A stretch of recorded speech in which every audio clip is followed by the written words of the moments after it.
Morning everyone. Good morning ma'am. Good morning. निकालिए chapter number 4।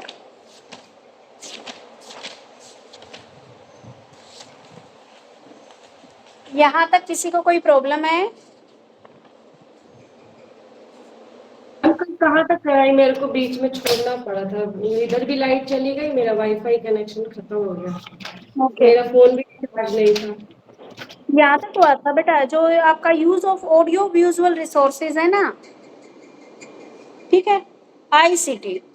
देखो, जब हम पढ़ते थे तो उस टाइम पे ये टेक्नोलॉजी नहीं थी, तो हमें मान लो कोई भी वर्ड ढूंढना पड़ता तो हमें डिक्शनरी में ढूंढना पड़ता था। लेकिन आजकल क्या है, आप स्मार्टफोन का यूज कर रहे हो, आप कंप्यूटर से, आप अपने मोबाइल से एक वर्ड डालते, उसी के बारे में ढेरों इंफॉर्मेशन आपके सामने निकल के आ जाती हैं। ठीक है, तो आईसीटी क्या है? आईसीटी की फुल फॉर्म है इंफॉर्मेशन कम्युनिकेशन टेक्नोलॉजी, यानी कि एजुकेशन के अंदर आपको टेक्नोलॉजी से जोड़ते हुए आपको बच्चों को पढ़ाना है। इसमें कंप्यूटर का यूज करना है, ठीक है, और जो भी आपकी इलेक्ट्रॉनिक्स हैं या कोई भी टेक्नोलॉजी है या और कोई, जैसे कंप्यूटर इलेक्ट्रॉनिक्स हो गई, कोई भी आपकी मशीन इलेक्ट्रॉनिक, सॉफ्टवेयर, इन सारी चीज़ों को एजुकेशन के अंदर लागू करना और अपने एजुकेशन को और इजी बनाना, ताकि बच्चों को इजीली समझ में आ जाए। जैसे आप क्या है, प्रोजेक्टर पे बच्चे को दिखा रहे हो, पहले नहीं होते थे ये प्रोजेक्टर पे जो दिखा रहे हो वो भी तो टेक्नोलॉजी है, टेक्नोलॉजी का आप यूज कर रहे हो।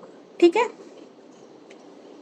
अब यूनेस्को का विचार है आईसीटी वैज्ञानिक, इंडस्ट्री एंड इंजीनियरिंग की ब्रांच है तथा सूचना के साथ आपके बिहेवियर और प्रोसेस, उसके उपयोग कंप्यूटर और मानव और मशीनों के साथ उनकी इंटरेक्शन तथा संबंधित सामाजिक, आर्थिक और सांस्कृतिक विषयों में प्रयुक्त प्रबंधन तकनीकियां हैं। ठीक है, वस्तुतः सूचना एवं संप्रेषण तकनीकी ज्ञान को संवर्धित करने और उपयोगकर्ता के विवेकपूर्ण निर्णय लेने और समस्या समाधान करने की योग्यता विकसित करने के प्रयोजन के लिए सूचना प्रणाली, सूचना की उत्पत्ति, आंकड़ा एकत्रीकरण, आंकड़ों का भंडारण, पहुंच, प्रक्रिया, पुनः प्राप्ति, विश्लेषण, शुद्ध और प्रभावशाली ढंग से सूचना के उपयोग और प्रसारण से संबंध रखती है।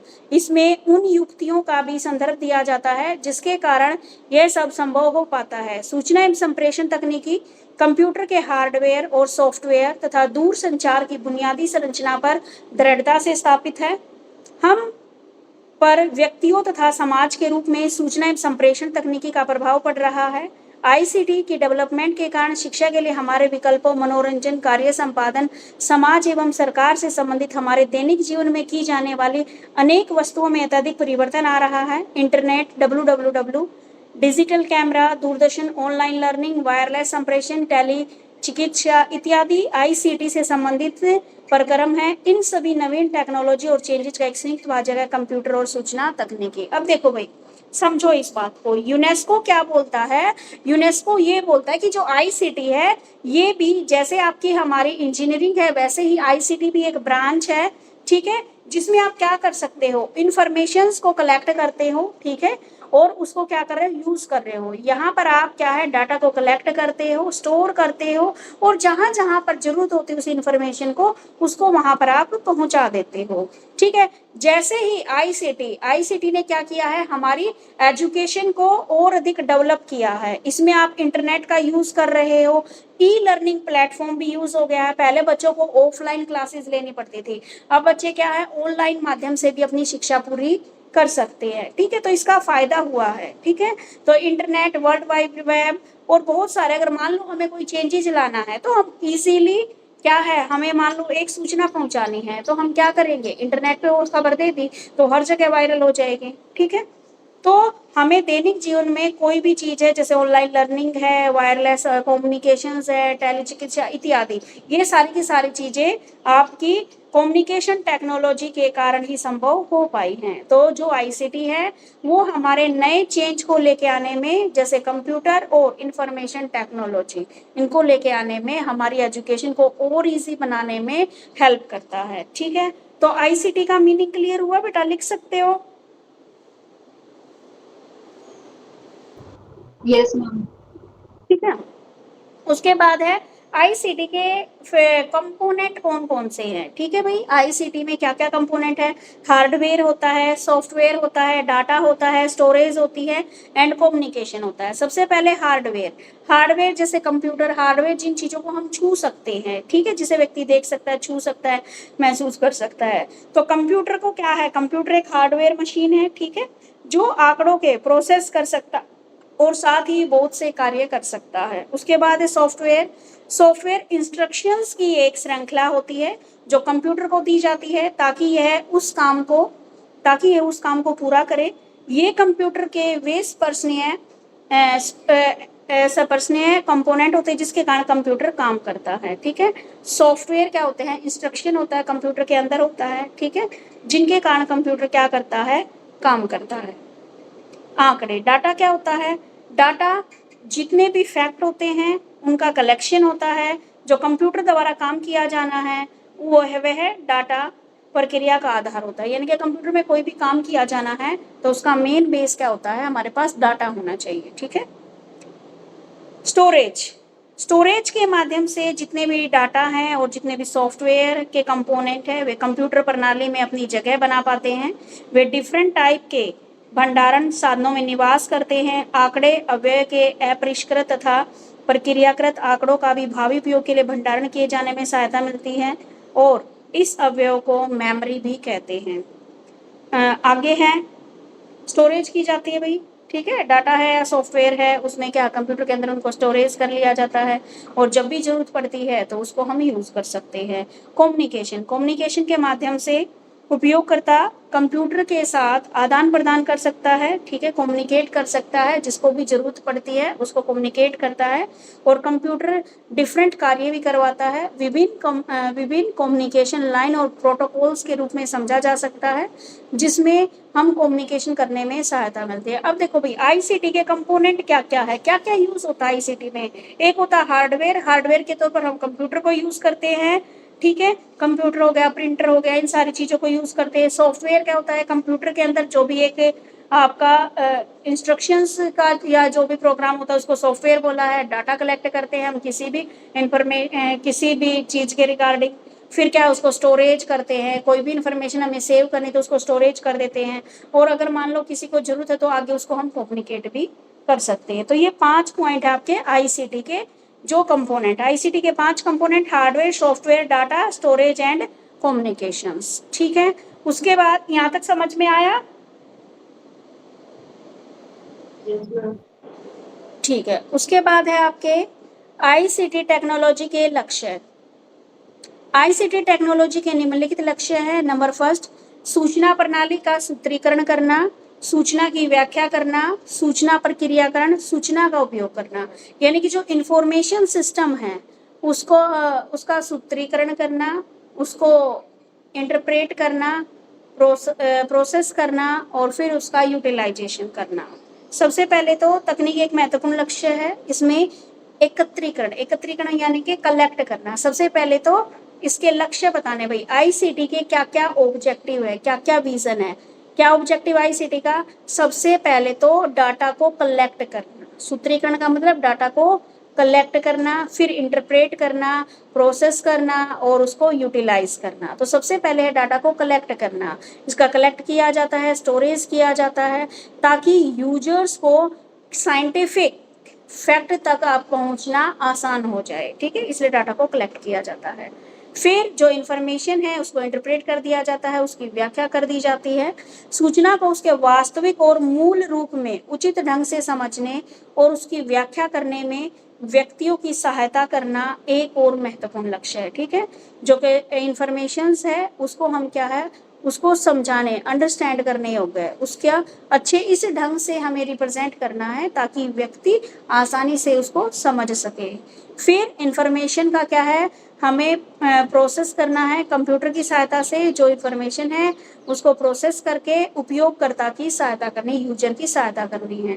फिर इन्फॉर्मेशन का उपयोग करना बिहेवियर में वांछित चेंज लाने और डिसीजन लेने तथा समस्या समाधान योग्यताएं विकसित करने के लिए सूचना का प्रभावशाली उपयोग करने में उपयोगकर्ता की सहायता करता है। यानी कि हमारा जो बिहेवियर है उसमें डिजायरेबल चेंज लाने के लिए, डिसीजन लेने के लिए और प्रॉब्लम सॉल्विंग एबिलिटी डेवलप करने के लिए इन इंफॉर्मेशन को इफेक्टिवली प्रयोग करके जितने भी स्टूडेंट्स हैं उनकी सहायता करना है। तो ये आईसीटी का लक्ष्य है।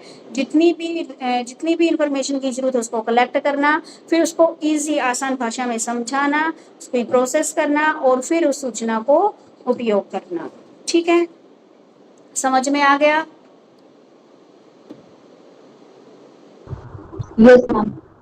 किसी को कोई प्रॉब्लम हो तो पूछ सकता है, या तीनों को समझ आ गया?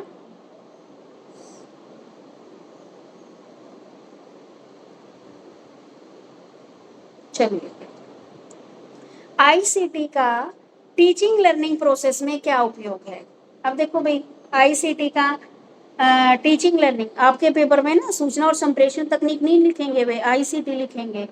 ठीक है, कहीं वहाँ भटकते फिरो, जैसे ये बीएड वाले पूछ रहे थे ये आईसीटी का क्या मतलब है, ये आईसीटी का क्या मतलब है। तो आईसीटी का टीचिंग लर्निंग प्रोसेस में क्या यूज है, क्या उपयोग है? एक तो टीचर्स के लिए उपयोगी है, दूसरा स्टूडेंट्स के लिए यूजफुल है, थर्ड है एजुकेशन प्रशासकों और प्लानर्स के लिए उपयोगी, जितने भी एजुकेशन एडमिनिस्ट्रेटिव हैं या जितने भी प्लान करने वाले हैं एजुकेशन से रिलेटेड उनके लिए उपयोगी है, कंसल्टेंट के जो कंसल्टेंसी सर्विसेज जो दे रहे हैं उनके लिए उपयोगी है, एजुकेशनल रिसर्च के लिए उपयोगी है। देखो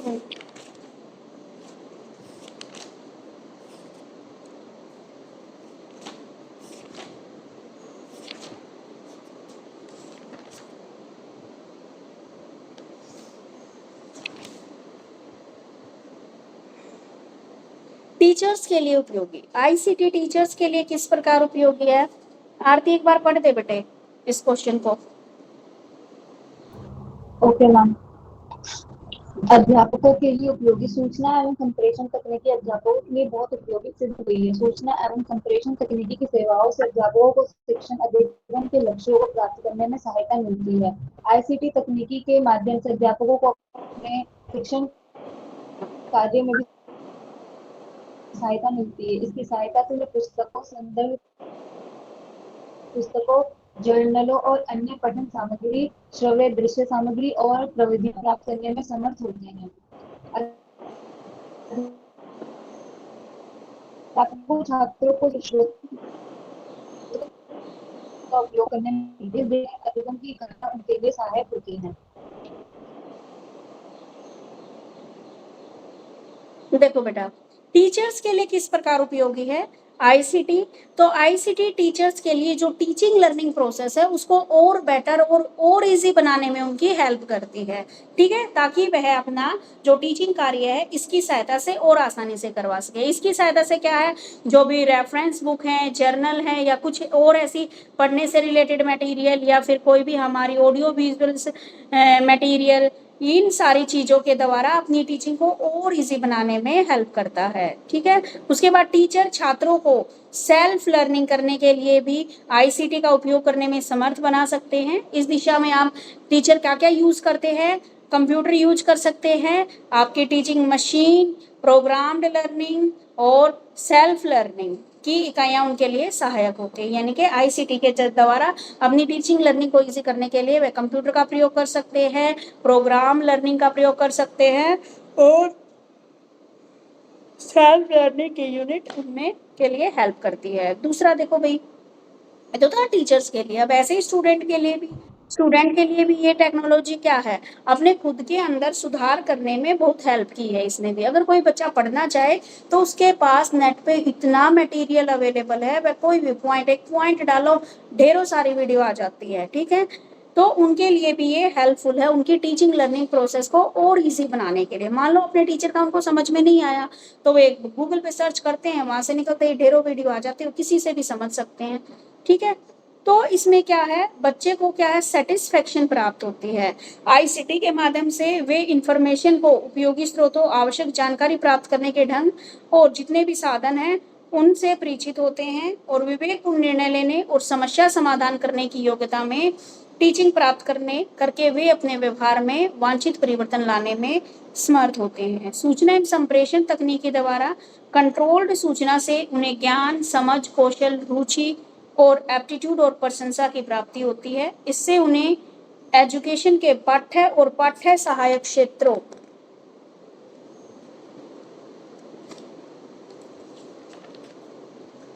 स्वचालित स्वयं अनुदेशन प्राप्त करने में भी सहायता मिलती है। सूचना और संप्रेषण तकनीकी के माध्यम से छात्रों को सूचना कंट्रोल के लिए परिष्कृत इलेक्ट्रॉनिक उपकरणों को संभालने का ज्ञान और सूचना प्राप्त करने, चेंज करने, उनको उपयोग करने में सूक्ष्मता, गति और शुद्धता प्राप्त होती है। देखो भाई, स्टूडेंट्स को क्या मिला है आईसीटी से, स्वयं को सुधारने रिलेटेड इंफॉर्मेशन, किसी उपकरण को किस तरीके से चलाना है ये भी बच्चों को इजीली आ जाता है, उनकी स्किल्स, इंटरेस्ट, एप्टीट्यूड और ये सारी चीजें क्रिएट होती है, उनकी डेवलप होती हैं। ठीक है, उनकी बुक है या फिर पाठ्य है, आपकी जितनी भी पाठ्य सहायक सामग्री हैं उनसे संबंधित अपने स्वयं के इंस्ट्रक्शन प्राप्त करने में सहायता मिलती है। आईसीटी के माध्यम से छात्रों को जितनी भी इंफॉर्मेशन चाहिए वह इलेक्ट्रॉनिक गैजेट से वे प्राप्त कर सकते हैं। ठीक है, सूचना प्राप्त करना, उसमें कोई चेंज करना है या उसका उपयोग करने में सूक्ष्मता, गति और शुद्धता, ये सारी चीजें आईसीटी के माध्यम से ही स्टूडेंट को प्राप्त होती है। आगे होते हैं शैक्षणिक जितने भी एजुकेशनल प्रशासक होते हैं और जितने भी नियोजक हैं उनके लिए उपयोगी, प्लानिंग करने वाले हैं जितने भी, एडमिनिस्ट्रेटिव स्टाफ है जितना भी, और जितने भी एजुकेशन से रिलेटेड प्लानिंग करने वाले हैं उन्हीं के जरिए उनको भी इसका लाभ होता है, क्योंकि इसके जरिए क्या है, तो वे इवेल्युएशन प्रोसेस को अच्छा बना सकते हैं। दूसरा, बच्चों की डेवलपमेंट के बारे में सारी जानकारी प्राप्त कर सकते हैं, उनकी क्या कार्य प्रणाली, क्या वर्क सिस्टम फॉलो हो रहा है, छात्रों की क्या क्या उपलब्धियां हैं, अध्यापकों व अन्य कर्मचारियों द्वारा कार्य से संबंधित सूचना व आंकड़े ये प्राप्त करना। ठीक है, यानी और हमारे एजुकेशन से रिलेटेड क्या ऑब्जेक्टिव्स होने चाहिए, कितने स्टेप्स में ये पूरे होने चाहिए, ये सारी चीजें जब वे प्लानिंग करते हैं एजुकेशन एडमिनिस्ट्रेटिव, तो ये सारी चीजें उनको हेल्प करती है उस टाइम पे। आगे है कंसल्टेंट, जितने भी हमें गाइडलाइंस देने वाले हैं उनके लिए उपयोगी, आईसीटी वाले गाइडलाइंस देने वालों के लिए उपयोगी हैं। ये ग्रुप में स्कूलों के भीतर और स्कूलों के बाहर कार्य करते हैं। इनके माध्यम से वे इंफॉर्मेशन स्रोतों द्वारा उचित ढंग से पहुंच सकते हैं और इसकी सहायता से छात्रों, अभिभावकों को शैक्षणिक, व्यावसायिक और आपको देखो कैरियर काउंसलिंग वाले आते हैं, आपके स्कूलों में भी आते हुए देखा होगा, ये आते हैं आपको क्या है आईसीटी के माध्यम से प्रोजेक्टर पे लगाते हैं और बताते हैं कि भाई आपको आफ्टर +2 ये कोर्स करना चाहिए, ये कोर्स करना चाहिए, तो अलग अलग इंस्टीट्यूट के व्यक्ति आते रहते हैं। ठीक है, आगे एजुकेशन रिसर्च के लिए उपयोगी, जो आईसीटी है वो एजुकेशन रिसर्च में भी स्टूडेंट्स की हेल्प करती है। ठीक है, तो इस दिशा में विभिन्न लक्षित, विश्वसनीय और उपयोगी सूचना प्राप्त होती है। इस प्रकार आईसीटी टेक्निक शैक्षणिक प्रक्रियाओं और परिणामों से डायरेक्ट और इनडायरेक्ट रूप से समस्त कार्यकर्ता वर्ग की सहायता करने में बहुत उपयोगी है। आईसीटी और लर्निंग की कुंजी है। शैक्षणिक उद्देश्यों और लक्ष्यों की प्राप्ति के लिए यह निश्चित रूप से प्रभावशाली और उपयोगी शैक्षणिक प्रयास की ओर निर्देशित करेगी। ठीक है, तो उनको रिसर्च में भी हेल्प करती है। तो ये 4-5 पॉइंट हैं, क्लियर हुए?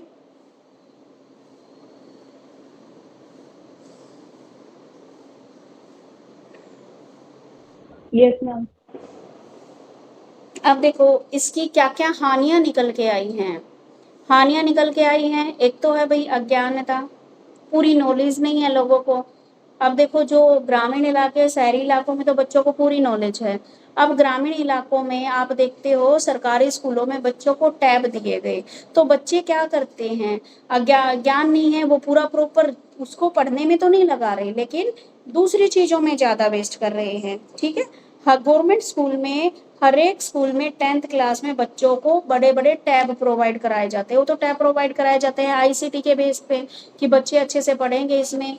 ऑनलाइन लर्निंग भी करेंगे, लेकिन बच्चे ऐसा नहीं करते। तो अज्ञानता एक है, तो अज्ञानता, दूसरा सुविधाओं का अभाव है, टीचर्स का नेगेटिव थॉट है, अध्यापकों का आधिपत्य खो जाने का भय है, आगे छात्रों का भय है, और अधिकारियों में उत्साह नहीं। सबसे पहले अज्ञानता।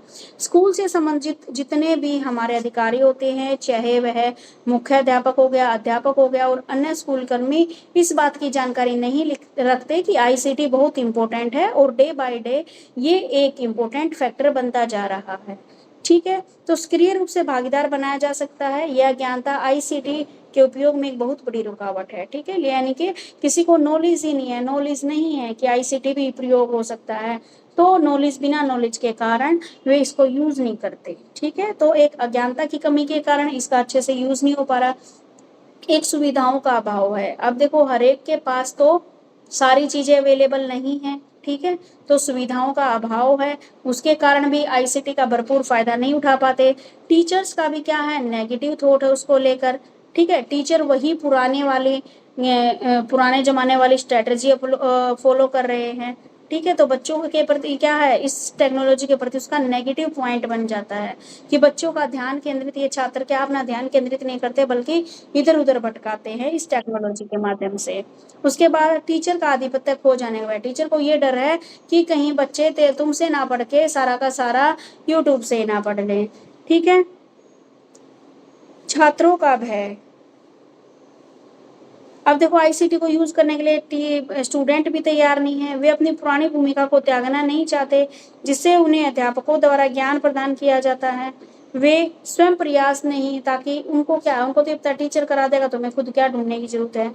तो क्या है, वे स्वयं का प्रयास नहीं करते और वे महसूस करते हैं कि आईसीटी के उपयोग से लर्निंग करने का सारी रिस्पॉन्सिबिलिटी उनके सिर पे आ जाएगी। ठीक है, आगे अधिकारियों में उत्साह नहीं। स्कूल एडमिनिस्ट्रेटिव है, स्कूल के जितने भी ऑफिसर्स हैं या स्टेट गवर्नमेंट है, कोई भी आईसीटी का स्कूलों में उपयोग करने में न तो कोई उत्साह दिखा रहा है और न ही इसके लिए कोई प्रॉपर इन्वायरमेंट दिखाया जा रहा है। ठीक है, आगे बात समझ में।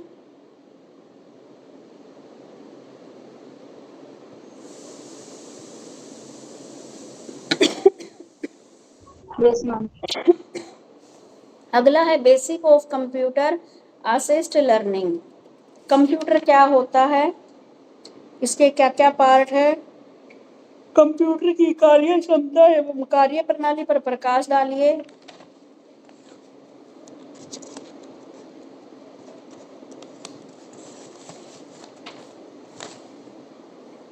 MS Word, MS Excel, MS PowerPoint, ये सारे पढ़े हुए आपने। इंटरनेट क्या है,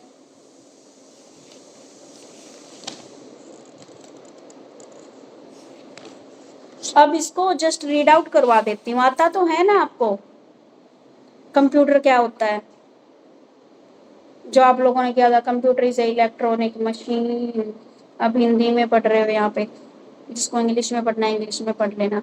एक बार जस्ट इसको रीड आउट कर दो, समझाने की तो जरूरत नहीं है ना। कंप्यूटर वाला, कंप्यूटर क्या होता है,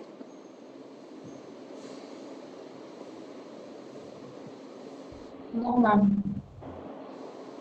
अब मुझे ये बताओ, क्लास में रीड आउट करवाऊं या इंडिविजुअली अभी रीड आउट करोगे? क्लास खत्म नहीं कर रही मैं अभी।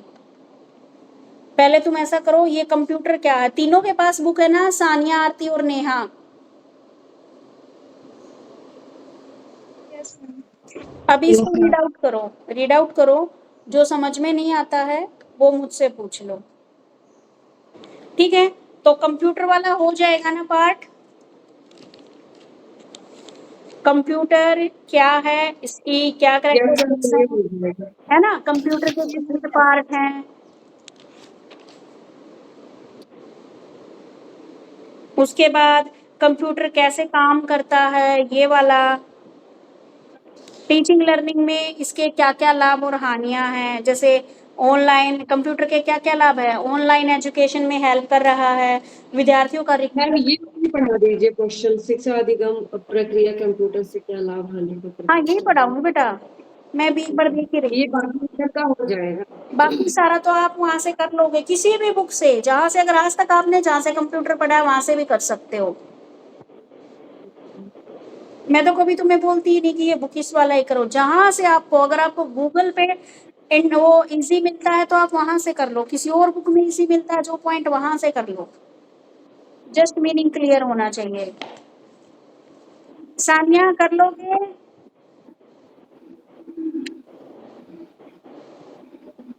यस मैम, हो जाएंगे, इजी है। ओके। आप तो बहुत सारे तो बचपन से ही पढ़ते आ रहे हाँ हैं। जी। अब ये वाला देखो, टीचिंग लर्निंग प्रोसेस में कंप्यूटर के क्या लाभ है और क्या हानियां हैं। सबसे पहले देखेंगे टीचिंग लर्निंग प्रोसेस में कंप्यूटर के लाभ। ऑनलाइन शिक्षा में हेल्प करता है। दूसरा, विद्यार्थियों का रिकॉर्ड करने में, इवैल्यूएशन प्रोसेस में, जितने भी आपके एग्जाम के रिजल्ट हैं उनको जानने में हेल्प करता है। इंटरनेट द्वारा जो भी आपकी लाइब्रेरीज की जितनी भी सर्विसेज हैं उनमें हेल्प करता है। अब देखिए भाई, ऑनलाइन टीचिंग। ऑनलाइन टीचिंग शिक्षा विद्यार्थियों में लोकप्रिय होती जा रही है। इसने शिक्षा के क्षेत्र में क्रांति ला दी। थोड़े ही समय में बहुत सी मटेरियल हम इकट्ठा कर सकते हैं, हम घर बैठे शिक्षा ले सकते हैं। ठीक है, हमें किसी भी संस्था में जाने की जरूरत नहीं है, घर बैठे हम सीख सकते हैं, हर चीज को सीख सकते हैं। ठीक है, टेली कॉन्फ्रेंसिंग कर सकते हैं, ठीक है, जूम मीट कर सकते हैं। तो ये क्या है, आपके शिक्षा, ऑनलाइन शिक्षा में हेल्प करता है। दूसरा, विद्यार्थियों का रिकॉर्ड रखने के लिए, क्लास में कितने स्टूडेंट हैं, कितने बॉयज हैं, कितने गर्ल्स हैं, इन सब का रिकॉर्ड भी कंप्यूटर के जरिए ही रखा जाता है। और हर साल ये रिकॉर्ड आपका MIS पोर्टल पे भरा जाता है। MIS की फुल फॉर्म होती है मैनेजमेंट इंफॉर्मेशन सिस्टम। चाहे आपका गवर्नमेंट स्कूल हो चाहे प्राइवेट स्कूल हो, उनको अपना सारा का सारा डाटा कंप्यूटर के ऊपर सेव करना पड़ता है और उसको बोर्ड में सबमिट करना होता है। ठीक है,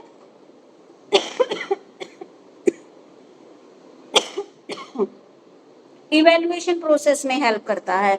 अब देखो, जितने भी ऑब्जेक्टिव टाइप पेपर होते हैं उनको कोई इंसान मैनुअली चेक नहीं करता, वो कंप्यूटराइज्ड चेक होते हैं। ठीक है, आजकल तो सारे पेपर भी कंप्यूटर पे होने लगे हैं। आप देखते हो जितने भी कॉम्पिटिटिव एग्जाम होते हैं, या तो वो CBT में मोड होते हैं, कंप्यूटर बेस्ड टेस्ट, या फिर जो आप OMR सीट भरते हो वो भी किससे चेक होती है, कंप्यूटर से चेक होती है। तो आपका इवैल्यूएशन प्रोसेस में भी कंप्यूटर का यूज किया जा रहा है। आगे जितने भी आपके रिजल्ट हैं, रिजल्ट को जानने में भी सहायता करता है। यूनिवर्सिटी का रिजल्ट आता है, आपके बोर्ड का रिजल्ट आता है, या फिर किसी कॉम्पिटिटिव एग्जाम का रिजल्ट आता है, तो वो सारे के सारे ऑनलाइन आते हैं। ऑनलाइन ही आप वेबसाइट पे जाते हो, वहां से निकालते हो, सर्च करते हो, फिर आपका रिजल्ट डाउनलोड हो जाता है। तो उसमें भी क्या है, कंप्यूटर आपकी हेल्प करता है। आगे, इंटरनेट द्वारा लाइब्रेरी सेवाएं, यानी कि इंटरनेट के द्वारा विद्यार्थियों का संबंध विषयों के सुप्रसिद्ध जितनी भी लाइब्रेरीज हैं उनके साथ जोड़ सकते हैं। इस प्रकार वे साइंस, आर्ट और लिटरेचर किसी भी क्षेत्र में मॉडर्न जानकारी प्राप्त कर सकते हैं। ठीक है, लाइब्रेरी में भी जा सकते हो, लाइब्रेरी के बारे में भी, और जितनी भी अदर पुस्तकें हैं वहां पर जाकर भी आप उनके बारे में पूरा डाटा कलेक्ट कर सकते हो। तो ये है हमारे कंप्यूटर के लाभ। समझ में आ गए? Yes ma'am. उसके बाद Yes, है ma'am. कंप्यूटर की क्या क्या हानियां हैं। देखो भी क्या क्या हानियां हैं। एक तो हानि है ये, देखो जैसे इसके कुछ लाभ हैं तो कुछ हानियां भी हैं। गाइडलाइंस के संदर्भ में कंप्यूटर सीखने वाले को मानवीय स्पर्श नहीं प्रदान कर सकता। कक्षा कक्ष में अध्यापक के साथ आमने सामने होना एक पारस्परिक, लाइट भाग गई। हानियां देखो कंप्यूटर की क्या क्या हानियां हैं। एक तो ये गाइडलाइंस देने के संदर्भ में क्या है भाई, कंप्यूटर क्या है, हमें पर्सनली कोई भी गाइडलाइंस नहीं दे सकता, क्योंकि उसको भी क्या है, ह्यूमन ही यूज कर रहे हैं। ठीक है, तो उसके अंदर कोई भी अपना खुद का एक्सपीरियंस नहीं है कंप्यूटर के पास, हमें मोटिवेट नहीं कर सकता कंप्यूटर। दूसरा, क्रिएटिविटी के क्षेत्र में कंप्यूटर क्रिएटिव एवं खोजपूर्ण विचार प्रदान करने में असमर्थ है। अगर मान लो कोई क्रिएटिविटी लगानी है तो कंप्यूटर अपने दिमाग से कोई क्रिएटिविटी नहीं लगा सकता। उसके ऊपर अगर कोई क्रिएटिविटी करनी है तो भी वो एक ह्यूमन ही करता है, यानी कि जो कंट्रोल है, कंट्रोल सिस्टम कंप्यूटर के ऊपर एक ह्यूमन ही करता है। आगे, कंप्यूटर में प्रोसेस करने वाले डाटा को सीक्वेंस देना, तो उसको भी क्या है, एक मनुष्य, एक ह्यूमन को ही क्या है, गाइडलाइंस देनी पड़ती हैं। अगर इंटेलिजेंस ही देखा जाए तो मानवीय बुद्धि लोचशील होती है, थक जाती है, परंतु मशीनी बुद्धि स्तर और थकावट रहित रहती है। ठीक है, यानी कि हमारे ह्यूमन की जो ब्रेन है वो तो क्या है, फ्लेक्सिबल है। लेकिन जो कंप्यूटर क्या है, फिक्स है, जिसमें जितना डाटा डाला है वो इतना यूज करेगा, अपना खुद का तो दिमाग यूज नहीं करेगा। ठीक है, जो डाटा फीड किया गया उसी के रिकॉर्डिंग वह रिप्लाई करेगा। ठीक है, तो ये थी आपकी हानियां। तो कंप्यूटर के लाभ और हानियां समझ में आ गई? Yes, ma'am. Yes ma'am. ठीक है, अब अगला देखो, एमएस वर्ड। एमएस वर्ड से क्या अभिप्राय है और टीचिंग लर्निंग में इसकी क्या उपयोगिता है? एमएस वर्ड का नाम भी सुना होगा, कंप्यूटर में करवाते भी थे, एमएस वर्ड भी, एक्सेल भी, पावर पॉइंट भी, है ना? Yes ma'am. देखिए अब एमएस वर्ड क्या है? माइक्रोसॉफ्ट वर्ड एक वर्ड प्रोसेसिंग पैकेज है जो माइक्रोसॉफ्ट कॉरपोरेशन द्वारा तैयार किया गया है। ठीक है, एमएस वर्ड किसके द्वारा दिए कि कौन सी कंपनी ने बनाया है? माइक्रोसॉफ्ट कॉरपोरेशन ने। ये अपनी आवश्यकता अनुसार कहाँ कहाँ पर यूज होता है? कोई भी हमें दस्तावेज यानी कि मान लो कुछ भी हमें टाइप करने में हेल्प करता है, किसी में एडिट करने के लिए, उसको स्टोर करने के लिए, कुछ चेंज करना चाहते हैं, प्रिंट करने में भी सहायता करता है। एमएस वर्ड में अक्षरों का आकार, ढंग, रूप बदलकर अक्षरों का रूप बदला जा सकता है।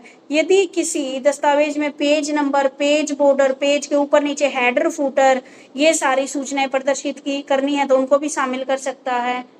ठीक है, प्रिंटर की सहायता से प्रिंट आउट भी निकाल सकता है। माइक्रोसॉफ्ट वर्ड के अतिरिक्त वर्ड परफेक्ट, पेज मेकर एवं वेंचुरा आदि अन्य वर्ड प्रोसेसिंग सॉफ्टवेयर भी अवेलेबल है और ये सभी सॉफ्टवेयर लिखित सामग्री और जितने भी पिक्चराइज्ड मटेरियल है उससे युक्त दस्तावेजों के उपयोग में लाए जाते हैं। ठीक है, तो क्या काम है एमएस वर्ड का? कोई भी टाइपिंग करनी है आपको, एमएस वर्ड में ही जाके करते हो, कुछ एडिट करना है, कुछ चेंज करना है, उसका कलर चेंज करना है, या फिर आपको मान लीजिए उसका फॉन्ट साइज चेंज करना है, हेडर लगाना है, फुटर लगाना है। ठीक है, तो इन सब कामों के लिए अगर क्या यूज होता है?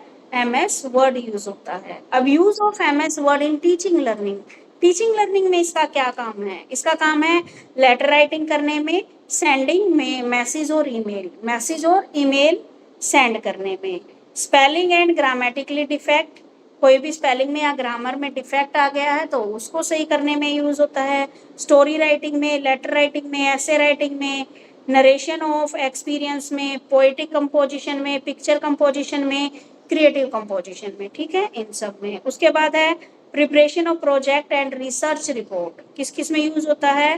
Preparation of project and research report में भी यूज होता है। In providing as well as doing homework and assignment में भी यूज होता है। Providing as well as doing homework और असाइनमेंट देने में भी आपका एमएस वर्ड यूज होता है, क्योंकि कोई भी असाइनमेंट बनाना वो इसी के अंदर। आपके मान लो कोई भी पिक्चर्स है, किसी का भी कोई समरी बनानी है, प्लान बनाना है, नोट्स बनाने हैं, रिपोर्ट्स सबमिट करनी है।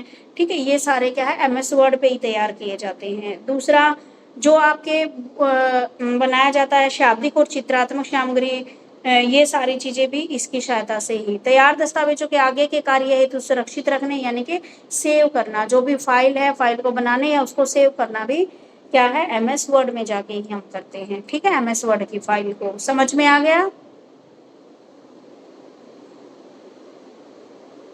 Yes, ma'am. ठीक है बेटे, अब देखो फिर एमएस एक्सेल का क्या रोल है? ठीक है, फिर पढ़ेंगे पावर पॉइंट। एमएस एक्सेल जिसे इलेक्ट्रॉनिक सेपरेट शीट भी कहा जाता है। एमएस एक्सेल को क्या बोला जाता है? Electronic separate sheet. अमेरिका की माइक्रोसॉफ्ट कॉरपोरेशन द्वारा एक निर्मित अत्यंत शक्तिशाली सेपरेट शीट पैकेज है जो इलेक्ट्रॉनिक सेपरेट शीट का प्रयोग किया जाता है। इलेक्ट्रॉनिक सेपरेट शीट एक बहुत बड़ी शीट होती है जिसमें हजारों हॉरिजॉन्टल और वर्टिकल्स रो और कॉलम होती हैं जो कंप्यूटर्स की मेमोरी में जानकारी स्टोर करने के लिए प्रयोग में लाई जाती है। सेपरेट शीट डाटा को बढ़िया कार्य करने के लिए बनाई जाती है ताकि इजी और कठिन जो सरल एवं कठिन गणितीय कार्य भी इजी से हम कर सके। कोई बिल बनाने हैं, ठीक है, इलेक्ट्रॉनिक शीट में कागज की शीट, लेजर, पेंसिल, पेन, रबड़, कैलकुलेटर इत्यादि का प्रयोग नहीं होता है। जितनी भी मल्टीप्लिकेशंस होती हैं वो हाथ से करने की आवश्यकता नहीं है, कंप्यूटर अपने आप कर देता है। ठीक है, MS एक्सेल की विशेषताएं एवं कार्य। क्या बताया गया भाई? MS एक्सेल एक सेपरेट सीट होती है, बहुत बड़ी सीट होती है। कोई भी डाटा इसमें मान लीजिए मैथमेटिकल कोई भी डाटा करना है तो वह बड़ी इजीली फॉर्मूलोज की हेल्प से फटाफट हो जाता है। ठीक है, इसमें किसी पेंसिल, लेजर, रबड़, कैलकुलेटर इत्यादि की आवश्यकता नहीं होती है। अब MS एक्सेल की बुनियादी विशेषताएं एवं कार्य। इसकी बुनियादी विशेषताएं व कार्य निम्नलिखित हैं।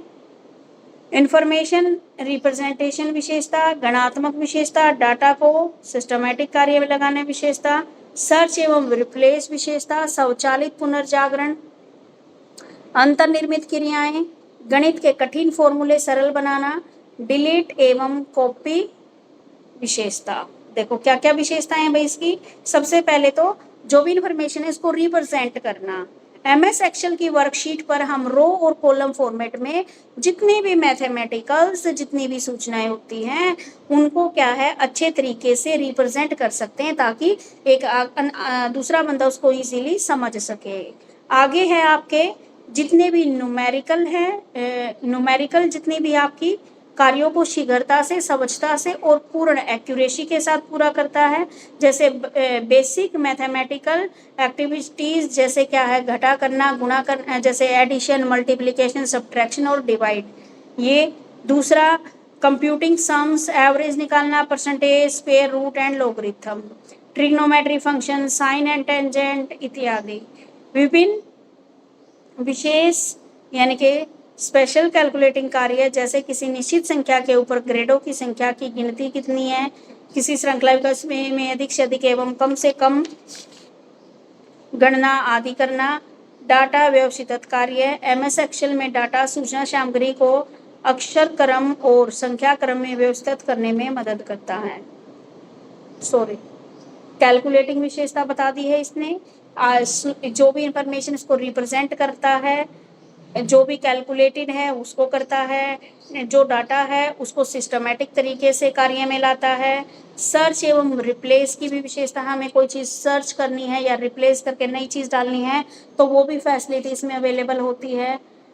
उसके बाद है ऑटोमेटिक कैलकुलेशन इसमें होती है। जैसे ही आपने डाला, नंबर डाला, प्लस का साइन लगा, ऑटोमेटिक कैलकुलेशन होके आ जाएगी। अंतर्निर्मित एक्टिविटीज़ होती हैं जैसे कठिनाई को आसान बनाती है। इसमें आपके मैथमेटिक, आपकी ट्रिग्नोमेट्री, आपकी स्टैटिस्टिक, डाटाबेस और फाइनेंशियल अकाउंटिंग से संबंधित क्रियाएं, ये सारी चीज़ें भी इसमें इजीली हो जाती है। मैथमेटिक्स के कठिन फॉर्मूलों को सरल बनाने में हेल्प करता है। डिलीट एवं कॉपी विशेषता। MS एक्सेल से हमें वर्कशीट में किसी एक सेल में स्थित किसी शब्द, संख्या, सूत्र या किसी अन्य प्रकार की सामग्री को मिटाने, काटने, उसको कॉपी करने, ये सारी की भी विशेषता इसमें दी गई। किसी को डिलीट करना है या कोई नई चीज़ इसमें कॉपी करनी है तो वो भी हम कर सकते हैं। ठीक है, समझ में आ गया? Yes ma'am. Yes ma'am. अगला है last point, MS power point. MS power point क्या होता है भाई? ये भी इसी कंपनी का दिया गया है, अमेरिका की माइक्रोसॉफ्ट कॉरपोरेशन के द्वारा डेवलप किया गया है। एक ऐसा प्रोग्राम है जो MS वर्ड, MS एक्सेल और MS एक्सेस की तरह ही एक इम्पोर्टेंट पार्ट है।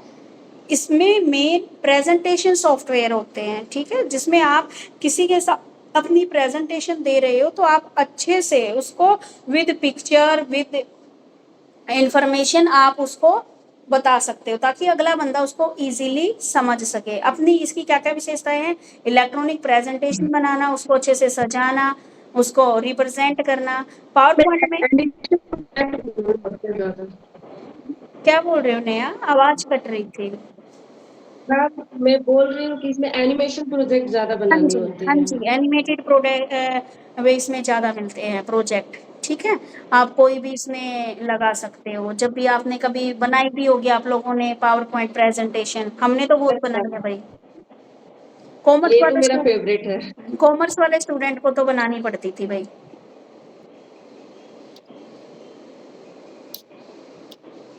ठीक है, अब देखो इसकी क्या क्या विशेषताएं हैं। एक तो प्रेजेंटेशन ग्राफिक सॉफ्टवेयर के जरिए कर सकते हैं, ऑन स्क्रीन प्रेजेंटेशन कर सकते हैं, वेब के लिए प्रयोग होता है, ट्राई पेन स्ट्रेटजी होती है, ऑटोफिक तथा विंडोफिक और नेटिव टेबल्स। क्या क्या यूज है भाई इसका? Presentation graphic. MS power point एक पावरफुल प्रेजेंट करने वाला ग्राफिक सॉफ्टवेयर है जो हमें प्रेजेंटेशन बनाने, उसका प्रिंट करने और उसको रिप्रेजेंट करने में हेल्प करता है। दूसरा पॉइंट है on screen presentation. Power point की विशेष प्रभाव को हम अपने प्रेजेंटेशन में प्रयुक्त करके उसे और बढ़िया बना सकते हैं, जैसे स्लाइड ट्रांजैक्शंस। ठीक है, एक स्लाइड आई, उसके खत्म होते ही दूसरी स्लाइड ऑटोमेटिक आती रहती है। ठीक है, मूवीज आप उसमें कोई भी अगर वो लगाना चाहो तो आवाज लगाना चाहो तो वो लगा सकते हो। ठीक है, एनिमेटेड, हाइपरलिंक इत्यादि का प्रयोग कर सकते हो। वेब के लिए प्रयोग, आप आवाज एवं चित्रों सहित अपनी प्रेजेंटेशन का प्रसारण भी कर सकते हैं। यदि आपको अपने वेब द्वारा करने हो तो इसका प्रयोग कंपनी की मीटिंग्स, दूर बैठे समूह, टीम मीटिंग के दौरान भी हम कर सकते हैं। ठीक है, टीम मीटिंग के दौरान भी अगर हमें कोई प्रेजेंटेशन करनी है तो हम वो प्रेजेंटेशन भी कर सकते हैं और अलग अलग स्थानों पर बैठे लोग उसको देख सकते हैं। आगे है ट्राई पेन स्ट्रेटजी। तो पावर पॉइंट में ट्राई पेन की विशेषता भी होती है, जैसे स्लाइड आउटलाइन करना, नोट्स करना एक ही दूरी पर दिखाई देते हैं। इसमें कई कार्य करने में आसानी होती है, जैसे नई स्लाइड जोड़ सकते हैं, कोई टेक्स्ट, कोई स्लाइड एडिट करनी है हम उसको एडिट कर सकते हैं, नोट्स लिख सकते हैं और कार्य कर सकते हैं। साथ साथ में इतना काम हो सकता है। उसके बाद है ऑटो फिट एवं विंडो फिट। पावर पॉइंट में जितने भी हमारे अल्फाबेट्स हैं उनको ऑटोमेटिक उनके स्थान पर फिट किया जा सकता है, जिससे वे स्लाइड से बाहर नहीं आते और स्लाइड्स भी आने आप विंडो में फिट होने के योग्य हो जाते हैं और अपने आप विंडो में फिट हो जाती है। इससे हमें बार बार स्लाइड सेट करने की आवश्यकता नहीं पड़ती। नेटिव टेबल, अपने आप सीधे ही पावर पॉइंट पर टेबल बना सकते हैं। टेबल्स को एक्सेस अथवा वर्ड में लाने की आवश्यकता नहीं रहती। पावर पॉइंट की टेबल कार्य और कलात्मकता को ध्यान में रखकर बनाए गए हैं और ये वर्ड तथा एक्सेल के टेबल्स की तरह कार्य करते हैं। ठीक है, तो ये थी आपकी MS पावर पॉइंट की विशेषताएं।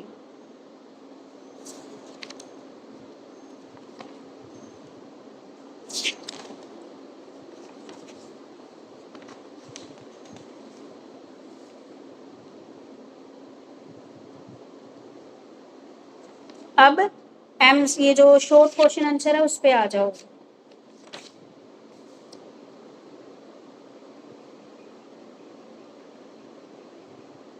ग्यारह तक बताए थे कल मैंने करने को, आज आप 12th वाला भी कर सकते हो। ICT से आप क्या समझते हो। अगला क्वेश्चन है 13 वाला, कंप्यूटर की 4 फीचर्स बताइए, विशेषताएं बतानी है। कंप्यूटर समर्थित अधिगम किसे कहते हैं, यानी कि बताया गया है कंप्यूटर एडेड लर्निंग या कंप्यूटर बेस्ड लर्निंग किसे कहते हैं। आगे कंप्यूटर के सेंट्रल प्रोसेसिंग यूनिट से CPU से आप क्या समझते हो। WWW और फाइल ट्रांसफर प्रोटोकॉल से आप क्या समझते हो। ठीक है, WWW वर्ल्ड वाइड वेब इसका नाम है। वेब सर्वरों के रूप में संसार के किसी भी क्षेत्र में बैठे उपयोगकर्ता को नेट पर सभी तरह की जानकारी, ज्ञान और दस्तावेज प्रदान करने में हेल्प करता है। उसके बाद है फाइल ट्रांसफर प्रोटोकॉल। ये प्रोटोकॉल नियमों का समूह है जो कंप्यूटर के बीच में फाइलों के ट्रांसफर की योग्यता पैदा करता है। FTP एक शक्तिशाली उपकरण है जो फाइलों को कंप्यूटर A से कंप्यूटर B तक ट्रांसफर करने में आज्ञा देता है। आगे है टीचिंग में फिल्म की उपयोगिता बताइए, ये भी आ चुका है। टेलीविजन का प्रयोग करते समय किन किन सावधानी का उपयोग करना चाहिए, ये पढ़ लेना। रेडियो प्रयोग से किन्हीं 2 सिद्धांतों का वर्णन करें। ठीक है, उसके बाद है शैक्षणिक रेडियो की क्या क्या सीमाएं हैं। रेडियो वाला टॉपिक अभी आया नहीं है। ठीक है, तो 17 तक आपको क्वेश्चन करके लाने हैं। उसके बाद नेक्स्ट जो टॉपिक रहेगा हमारा अगली क्लास में, इंटरनेट क्या होता है, शिक्षा के क्षेत्र में इंटरनेट का लाभ बताइए। पेज नंबर 76 चल रहा है। सामाजिक मीडिया क्या है, इसकी विशेषताएं क्या है। ई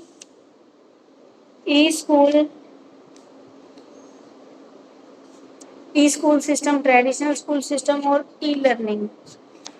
ठीक है, ये टॉपिक आपको मैं नेक्स्ट क्लास में करवाऊंगी, यानी कि